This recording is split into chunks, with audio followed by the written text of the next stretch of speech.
wanted to film a really quick video today on how to sew up the Munch Lunch tote from Backstitch and Baste.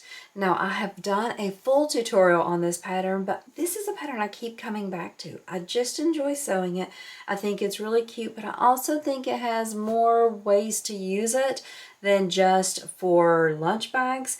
The one I'm making today is going to be actually like a little toy carrier bag for whenever my nephew has to go on a trip with his mom. He can pack some toys or some snacks, of course, if he wants in it, and just to carry with him. I'm using a cotton canvas for the print. I'm using a panel for the exterior. This is from Jen's Fabric, and then I'm also using a little bit of vinyl.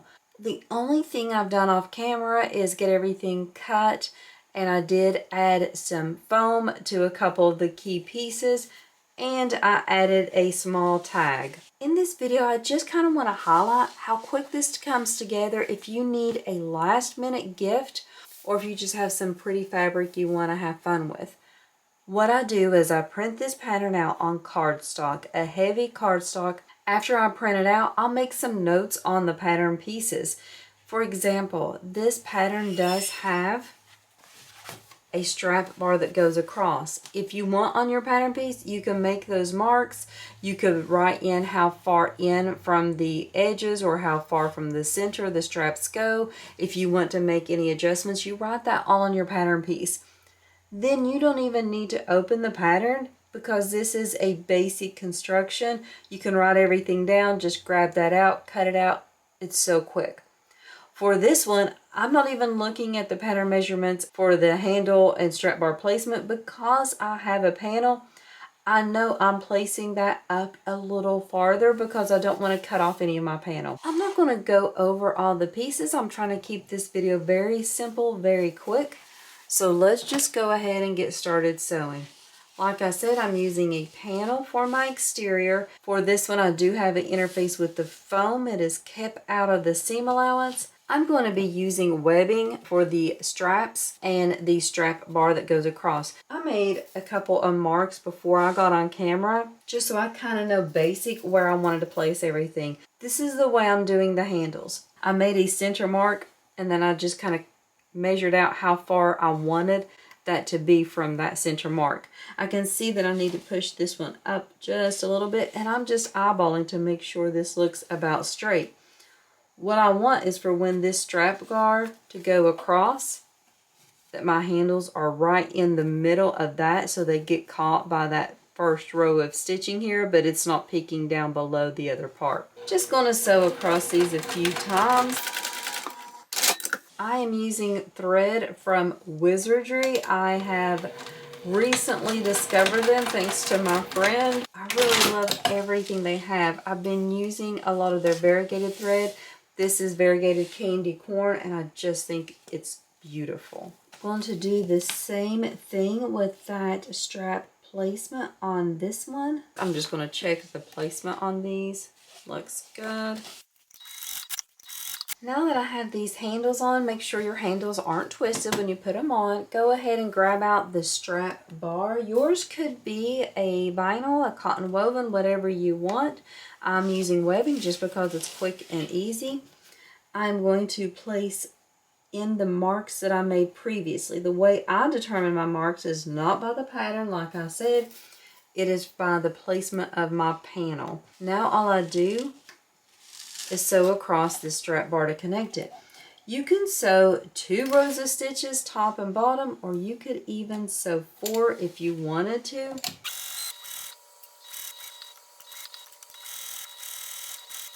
Have to trim off the extra on that side. Okay, let's go ahead and place the second one and sew it across as well.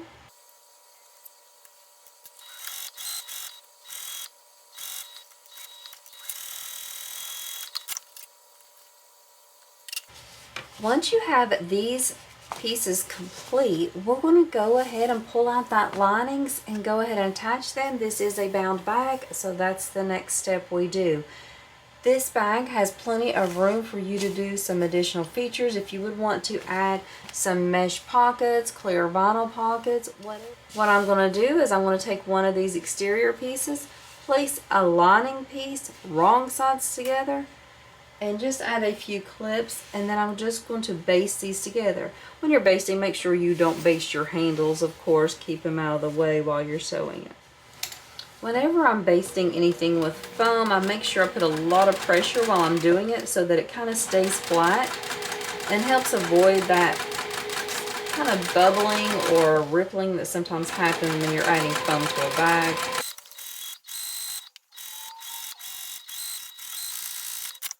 Doing that same thing with that back piece, and really before you know it, you've combined so many pieces. You combined the two straps, the two strap bars, and then the front and the back exteriors and linings. Now that I have these two completed, I'm just going to set them out of the way for a little bit, and I'm going to start working on that gusset. So I start with my zipper. I have it cut a little bit longer than the panels just to make it easier for myself. No pulls on the zipper yet. I have two lining gussets, two exterior gussets. On the linings, like I said, everything's a cotton canvas from Jen's Fabrics. The cotton canvas is very sturdy. I have no interfacing at all. That is why I have switched to using mainly canvas for linings, because it is still soft enough, but it does not need stabilized in my opinion for most of the bags I do. I start out with a lining right sides up. I put my zipper tape on it, and then I just baste in place. This step isn't necessary. It's just whenever I'm in a hurry or I'm sewing a lot of bags, this is just easier for me. Instead of grabbing out my clips and clipping it, I just go ahead and sew it on. After I have that basted into place, then I grab out my exterior gusset zipper panel piece. I'm going to go ahead and tell you that I've had the worst luck with vinyl lately. This one, whenever I fused the foam onto it, didn't realize that there was a little bit of glue residue from the last time I used my heat press, and it was on my silicone sheet. I do use a sheet whenever I'm doing the heat press, and so the sheet transferred the glue onto my vinyl.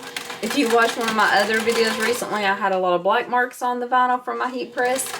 It's not my heat press's fault. It's just that I've been making kind of poor choices lately with vinyl and with not being careful with looking at my silicone sheet and checking everything out. And I should say Teflon sheet, not silicone. After I have these two put together, I match up the short ends and that long edge, and that's what I sew together. I just flip them so that they are wrong sides together. I'm going to go ahead and baste down these raw edges first. I have found I get a better top stitch whenever I baste the raw edges first. I think it's just because it allows me to pull them tight, because they're one unit, one piece already, and I can just pull them and I get an even pull on there so that my top stitching looks really nice and uniform.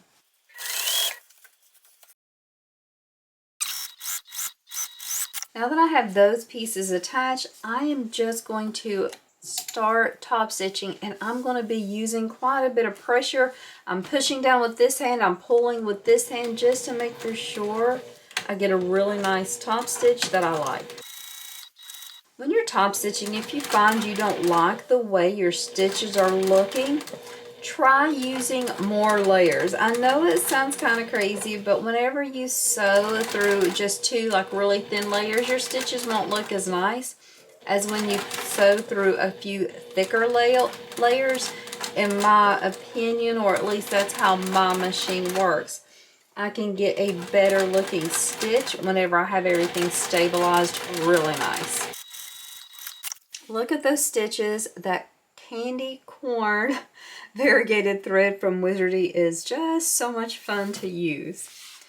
So now I'll do those same exact steps with the other side. Only thing I do a little differently is I make sure that I'm lining up the short edges again with this other piece. So lining is right side up, zipper is right sides up. Just a quick baste.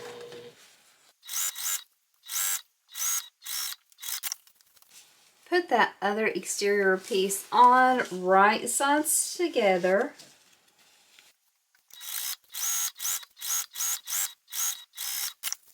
I'm just going to repeat those same steps again with the top stitching and the basting.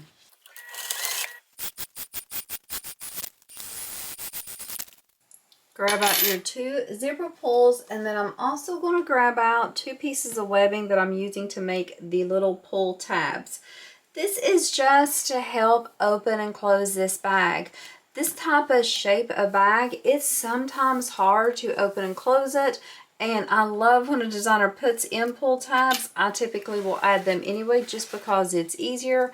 So I just used webbing for mine. You could use vinyl, you could use your materials, whatever you want.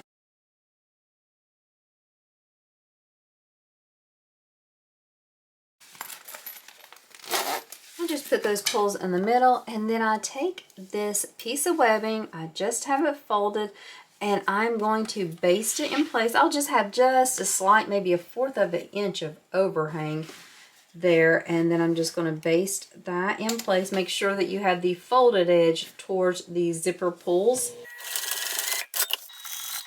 What you're going to do now is pull out your side pieces. You should have 2 exterior, 2 lining. Again, the lining has nothing on them. The exterior does have foam, just like all those other exterior pieces, kept out of the seam allowance. The exterior side panel can only fit one way. If you put it this way, of course, it's not going to fit, and it makes sense that you wouldn't do that. So I'm going to fit it the way that it does fit. Exteriors right sides together, flip it over.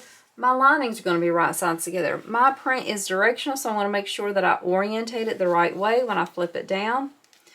I could baste these 2 pieces separately, but honestly, I feel like it's not a long sew here, so I'm just going to clip it all together and sew it that way. Once you have those side pieces attached, you just pull them down. My lining's a little shorter. I'm going to pull a little harder on my lining because I see it trying to creep underneath that vinyl, and I don't want that. I want it to be the same length after I'm through top stitching. So I'm going to kind of hold it and pull while I'm sewing. I'm going to top stitch across here.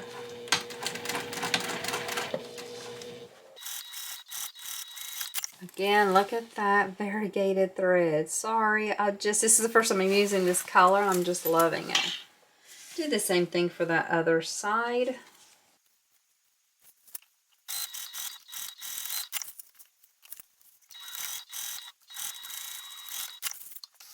The pattern tells us to go ahead and baste around the sides and the bottom of this side piece. I'm going to skip it for right now, but definitely know you can go ahead and do that. What I'm going to do is go ahead and grab out my bottom, the base piece of the exterior and the lining. Again, the exterior has the foam on it, kept out of the out of the seam allowance, and the lining has nothing. Exterior right sides together, and then I'm just going to add some clips and go ahead and sew on the lining at the same time, just because it's such a small distance there.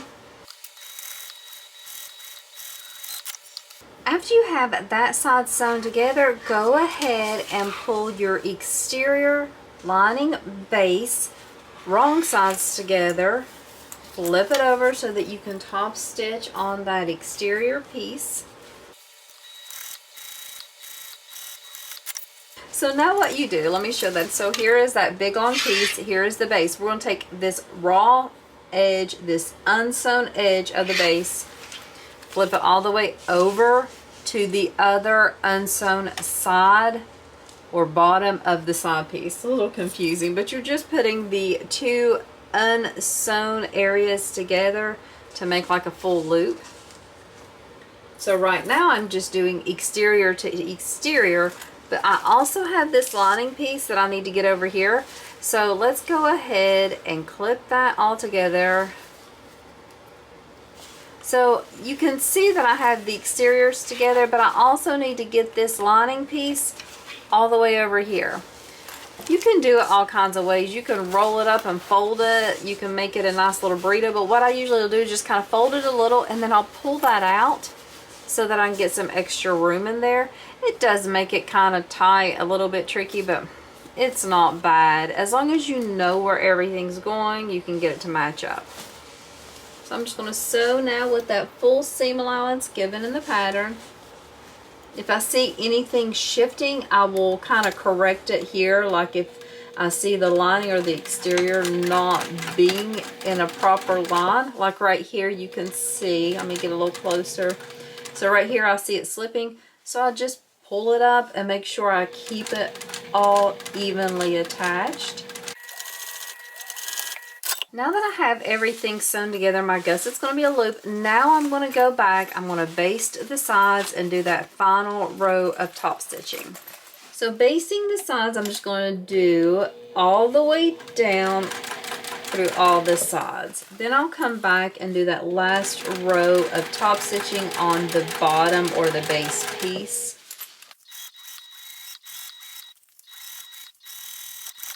Doing that on both sides just to get everything attached. The next step is when we add this to those main panels, and so having all this attached is just a step that makes that attachment easier. Not necessary, just makes for more fun, more relaxing, more precise sew for sure. Now that I have that basting done, I'm going to come back to that other side of the base, which mine is the green, and I'm going to top stitch across that seam. Okay, now that the gusset is done, I'm going to go off camera, trim up a couple things. I'm also going to find my center marks on the gusset and on my main panels and clip everything together. So what I'll do is I'll clip the main panel right sides together with this exterior, and then we'll come back and talk about everything and see how it looks. So I have my gusset clipped on. It is attached to the front. So we are looking at the front exterior. We have the gusset clipped right sides together. For me, I really want that bottom to be really straight and then have the nice curve around here. So I'm going to start sewing from this side, and I am going to push everything down, get right up in there with that full seam allowance, and start sewing. I'm going to lock in the stitches, get that straight edge sewn first. After I do that, then I know I took my clips off accidentally there when I was getting that straight edge started. I will reclip, make sure I got all the straight edge sewn, and then I'll sew the rest of it around. This isn't necessary. It's just what I want to do to make for sure that that straight spot looks really good. And I don't have like a rounded curve at the bottom. I have that really nice 90-degree angle.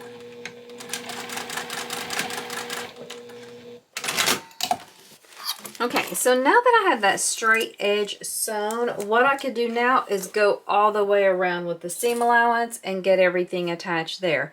At this point, I don't care which way I sew it. I don't have to sew it like this way. I can go ahead and sew it the more traditional way, where you have the gusset up and get everything attached then.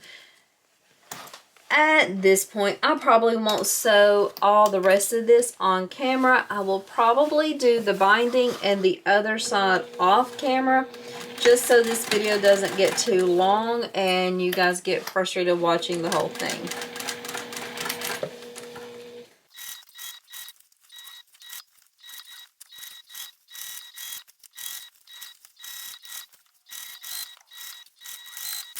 Let's just look in there. Everything looks good. Love the way it's looking. And so now what I'm going to do is I'm going to go ahead and bind the front side first. So I'll bind it all around, and then I'll add the back, bind it, and then I'll come back and we'll turn everything on camera and see how it all looks.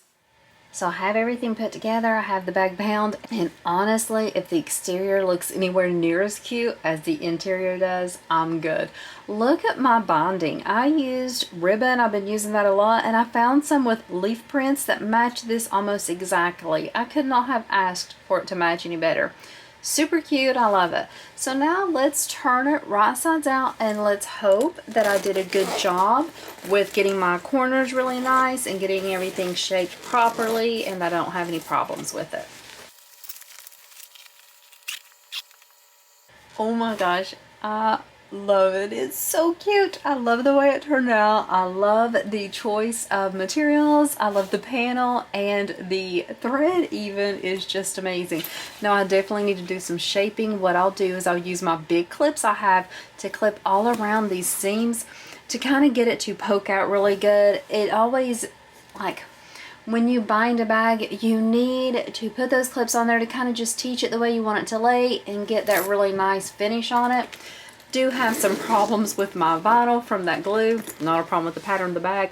Look at that opening. That is so cute and so perfect. I love a really nice fitting lining. A wonderful pattern, wonderful fabrics. Love it all. So my print, both the panel and this main print, are from Jen's Fabrics. This pre-order opens on the 15th, I believe, so it'll be open then. I'll have a link for her website, but also for her Facebook group, to join her Facebook group. And the pattern is, of course, Backstitch and Base. I'll have that linked in there as well. I'm going to clip all around here and get this ready, and for my pictures that I'll be taking of this bag, and then to also gift it to my great nephew. He'll love it, I know. And I hope today in your sewing room that you have the time to sew up a fun gift for someone you love. And I hope you have a wonderful day today.